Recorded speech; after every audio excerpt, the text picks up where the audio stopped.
History is not just a long list of kings and queens, a tedious timeline of wars and treaties. If you look closely, really peer into the dusty corners of the past, you find the most extraordinary things.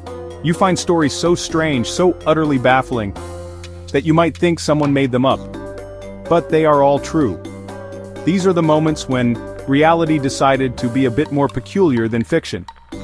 They are the footnotes of history that are often more interesting than the main text. We are about to take a little journey into some of these odd pockets of the past, exploring events that remind us just how wonderfully strange human existence can be. Imagine opening a history book and instead of reading about a famous battle, you find a chapter about a war against large, flightless birds, or a story about an entire town that started dancing and simply could not stop. These are not tales from a fantasy novel. They are real events with real people, who found themselves in situations that were, to put it mildly, unusual. These incidents show us that history has a sense of humor, a taste for the absurd, and a knack for producing moments that defy all logical explanation. They are the kind of stories that make you lean in closer and ask, wait, that really happened? These peculiar episodes are more than just amusing anecdotes. They offer a unique window into the past, showing us the anxieties, beliefs, and sheer randomness of life in different eras. These stories are like puzzle pieces that don't quite fit the main picture, but they make the whole thing much more fascinating to look at. So, let us put aside the grand narratives for a moment and explore the strange, the silly, and the downright bizarre. We will visit Australia for a very one-sided conflict, travel to medieval France for an uncontrollable dance party, and drop by London for a couple of very smelly and sticky situations. Prepare yourself for a tour of history's weirdest moments. You will soon see that the past is a much stranger place than you ever imagined. In 1932, Australia had a problem. It was not a political crisis or an economic collapse. It was a problem with birds. Specifically, it was a problem with emus. Around 20,000 of them, to be precise. These large, flightless birds decided to migrate into the farm districts of Western Australia, discovering vast fields of wheat. The farmers were not pleased and asked for help. The government responded in a most unusual way. The Australian military was called in. Major GPW Meredith was put in charge, given 2 soldiers, 2 Lewis machine guns, and 10,000 rounds of ammunition. The plan seemed simple enough. They would corner the emus and open fire. The birds, however, had other ideas. They turned out to be surprisingly brilliant military strategists. The first attempt was a disaster. The emus were clever, splitting into small groups and running in all directions. The machine guns, designed for stationary targets, were mostly useless against the fast-moving, zigzagging birds. Major Meredith noted that the emus seemed to have leaders, who would keep watch and warn the others of danger. The war continued for about a month, with similarly poor results. The emus consistently outsmarted the soldiers. In one instance, they mounted a machine gun on a truck, but the ride was so bumpy they could not aim properly. The whole operation became a national embarrassment. The media mocked the military's failure. The government quietly withdrew the troops. The Great Emu War was over. The emus had won. It remains a strange and humbling reminder that sometimes, nature is simply not impressed by our technology. In the city of Strasbourg, in July of 1518, a woman named Frau Trophea did something very strange. She stepped out of her house and into the street and she began to dance. There was no music, there was no celebration. She just danced. She did not stop for a break or for a rest. She danced for days, her body moving uncontrollably. It was a strange sight, and soon, it became a terrifying one. Within a week, she was not alone. Dozens of other people had joined her, all caught in the same frantic, non-stop dance. The city leaders were completely baffled. At first they consulted doctors who diagnosed it as hot blood. Their solution was even stranger. They believed the dancers needed to get the fever out by dancing even more. So they cleared out a large guild hall, built a wooden stage, and even hired musicians to provide a beat. This was a terrible idea. The sight of an organized dance party only encouraged more people to join in. At its peak, around 400 people were caught in the grip of this dancing mania, dancing day and night without rest. Many collapsed from exhaustion, heart attacks, and strokes. The authorities grew desperate. The joyful music and organized stage had turned into a scene of public suffering and death. Eventually the authorities tried a different approach. They decided it must be punishment from a saint. So they banned the music and took the dancers to a shrine to pray for forgiveness. Slowly, over several weeks, the dancing finally subsided. To this day, no one is entirely sure what caused the dancing plague of 1518. Some modern theories suggest it was mass psychogenic illness, brought on by extreme stress and famine. Whatever the cause, it remains one of history's most bizarre and frightening medical mysteries.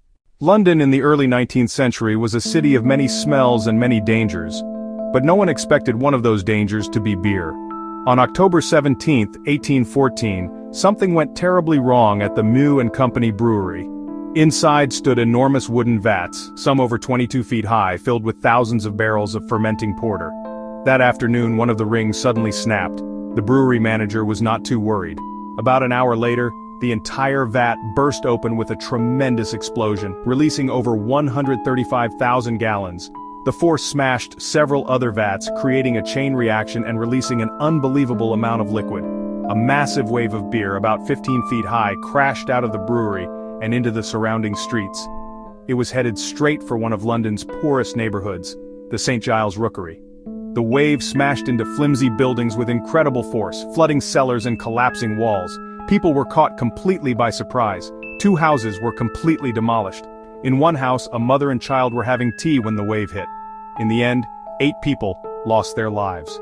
The scene was one of chaos and destruction. Most victims were women and children who drowned in basement dwellings. The brewery was taken to court, but the disaster was ruled an act of God, and no one was held responsible. The company even managed to get a refund on the taxes they had paid for the lost beer. It was a tragic and utterly bizarre event, a reminder that even something as cheerful as beer could become a destructive force. Imagine a summer so hot and so smelly that the entire government considered fleeing the city. This was the reality for Londoners during the summer of 1858, known as the Great Stink. For centuries, the Thames had been used as a giant open sewer. All of the city's waste was dumped directly into the river. As London's population exploded during the Industrial Revolution, the Thames could not cope. It became a thick, brown, toxic sludge. The summer was unusually hot and dry. The heat baked this raw sewage under the summer sun, releasing an overpowering stench that enveloped the entire city.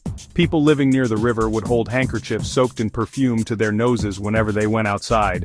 It was described as a combination of rotting matter and industrial chemicals, so foul you could almost taste it. The Great Stink was more than unpleasant, it was a public health crisis. People believed diseases were spread by bad air. The situation was particularly bad for Parliament built right on the riverbank. They tried soaking curtains in chemicals. It did not work. The business of government almost ground to a halt because it was too disgusting to be in the building. This unbearable smell finally forced the politicians to act. For years, they had ignored proposals for a modern sewer system. In just 18 days, Parliament passed a bill to fund construction of a massive new sewer network for London. Engineer Joseph Bazalgette designed a brilliant network of intercepting sewers that carried waste far from the city. His design cleaned up the Thames and dramatically improved public health. It's strange to think that one of the greatest public works projects of the 19th century was only made possible because of a truly terrible smell. Wars have been fought over land, power, and honor. But in 1325, 2 rival Italian city-states went to war over a wooden bucket. Bologna and Modena, located in northern Italy, had a long-standing rivalry on opposite sides of a larger political conflict. A small group of soldiers from Modena snuck into Bologna and stole a wooden bucket from the city's main well. For Bologna, this was a great insult. The bucket was not valuable, but the act was a humiliating prank. Bologna demanded the bucket back. Modena, feeling proud of their adventure, refused. This was the final straw. Bologna declared war on Modena.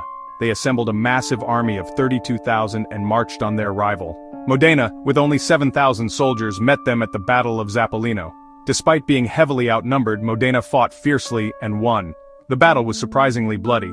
All of this chaos and bloodshed was, officially at least, over a stolen bucket. After victory, Modena's soldiers marched to Bologna's gates, taunting their defeated rivals before returning home. And the bucket? Modena kept it. That same bucket is still on display today in Modena's Cathedral Bell Tower. It serves as a strange monument to a war that started for one of the silliest reasons imaginable, showing how human pride can turn trivial objects into symbols worth fighting for.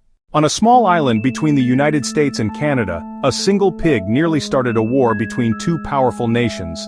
In 1859, both Britain and the United States claimed the San Juan Islands, with citizens from both countries living there. On June 15, American farmer Lyman Cutler found a large black pig eating potatoes in his garden. He was fed up and shot the pig. The pig belonged to Irishman Charles Griffin, who worked for the British company. Griffin demanded $100. Cutler offered 10. When British authorities threatened arrest, American settlers called for protection. The U.S. Army sent 66 soldiers under Captain George Pickett. Seeing American troops, the British sent 3 warships and heavily armed Marines to the island.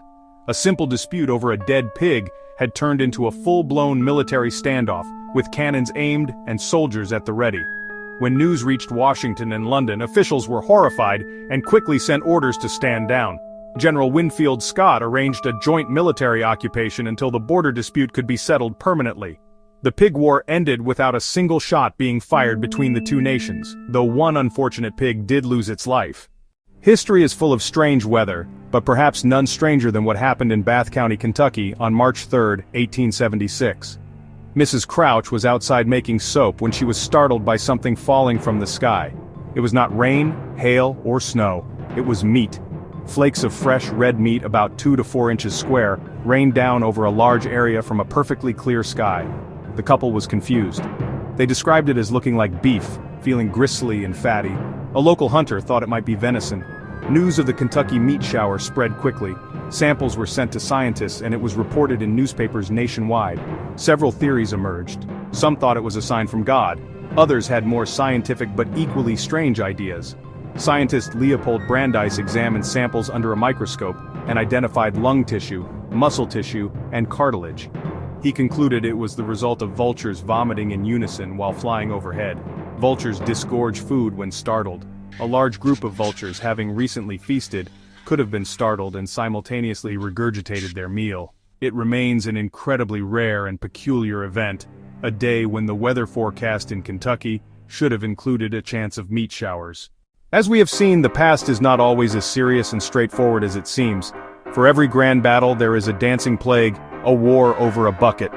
These strange events remind us that history was lived by real people who experienced moments of confusion, absurdity, and wonder just as we do today. They show us that humanity's story is not a straight line of progress, but a winding, unpredictable path filled with bizarre detours. These tales spark our curiosity, encourage us to dig deeper, look beyond famous names, and find the smaller, stranger stories in the margins. History is not a closed book, it is a vast landscape waiting to be explored. Every town, every object, every person has a story. And sometimes those stories are stranger than any fiction you could imagine. Learning about these oddities makes the past feel more alive and entertaining. These events connect us to our shared human experience. The world has always been weird and wonderful. So remember Frau Trophea's unstoppable dance, soldiers outsmarted by birds, Londoners dealing with rivers of beer and terrible smells. Let these stories be an invitation. Go find your own strange tales. History is a treasure chest of the bizarre, just waiting for you to open it and explore.